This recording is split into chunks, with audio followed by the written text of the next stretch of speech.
नमस्कार दोस्तों, आप सभी देखेंगे कि चीनी की बढ़ती कीमतों के लिए एथेनॉल जिम्मेदार। आसान भाषा में अगर हम समझेंगे तो अब जानकर बता रहे हैं कि चीन का उत्पादन तो कम हुआ है, इसके साथ साथ लोगों ने खुद से काफ़ी कुछ मान लिया है। अप्रैल जून के बाद अब जुलाई में अचानक से चीनी के दाम बढ़ चुके हैं। इसका एक कारण लोगों को परचेसिंग बिहेवियर भी रहा है। भारत में चीनी के दाम अचानक से ज़्यादा बढ़ गए हैं। जब दशहरा और दिवाली जैसे त्योहारों में आने वाले हैं तो इन बढ़े हुए चीनी दामों ने कई घरों का बजट बिगाड़ा है। इस बिगड़ते बजट की वजह से लोगों में आक्रोश है। इस आक्रोश ने एक थ्योरी को भी जन्म दिया है। सरकार की एथेनॉल नीति की वजह से भी देश में चीनी की कमी हुई और दाम बढ़ गए। अब यह थ्योरी पढ़ने में जितनी सरल दिखाई दे रही है, असलियत इससे थोड़ी अलग है। यहाँ आपको बिल्कुल आसान भाषा में समझने की कोशिश करेंगे कि देश में अचानक से चीनी के दाम क्यों बढ़ गए हैं, कितने बढ़ गए हैं, आखिर में समझने की कोशिश करेंगे। सरकार की एथेनॉल नीति को आखिर क्यों बढ़े चीनी दामों के लिए जिम्मेदार नहीं ठहराया जा सकता।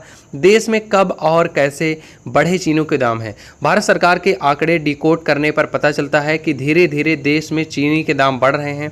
इस साल 21 जुलाई को चीनी की औसत खुदरा कीमत 45 रुपये किलो थी। फिर 10 दिन बाद यही 31 जुलाई को 50 रुपये किलो पर पहुंच गई, यानी सिर्फ 10 दिनों में 5 रुपये चीनी महंगी हुई। वहीं 21 अगस्त में आते आते चीनी की कीमत 65 रुपये प्रति किलो पहुंच चुकी है। दूसरी शब्दों में अगर कह सकते हैं, सिर्फ एक महीने में ही चीनी के दामों में लगभग 20 रुपये की बढ़ोतरी की गई है, जो एक बहुत बड़ी अमाउंट है। किसी भी सूरत में इसे सामान्य नहीं बताया जा सकता। इस वजह से बड़े दामों को लेकर पैनिक जैसी स्थिति भी दिख रही है। अब सवाल उठता है कि ऐसा क्या होगा या क्या हुआ कि चीनी के दाम अचानक से इतने महंगे हो गए। तो इसका एक बड़ा और स्पष्ट कारण है चीनी का कम बनना। इसके ऊपर पिछले साल का जो चीनी का स्टॉक था वो ज़्यादा नहीं रहा। पहले क्या अनुमान था, असल तस्वीर क्या निकली है। अगर बात करेंगे ICMA यानी Indian sugar bio energy manufacturing association, तो एक चीनी मिलों का संगठन है। इस संगठन में चीनी बनाने वाले मिल तो शामिल होते हैं, साथ में एथेनॉल बिजली वाले निजी मिल भी शामिल होते हैं।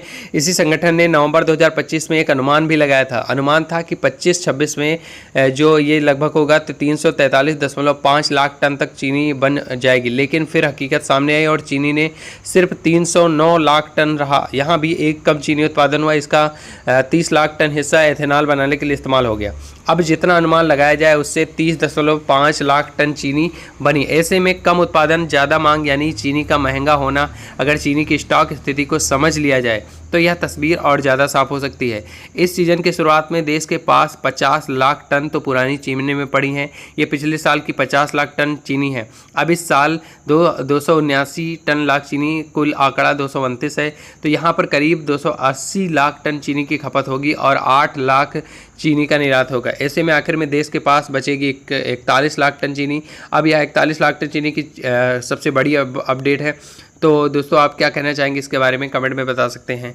मिलते हैं एक बड़ी खबर के साथ, तब तक के लिए देखते रहिए नेशन डिकोड और फॉलो कीजिए।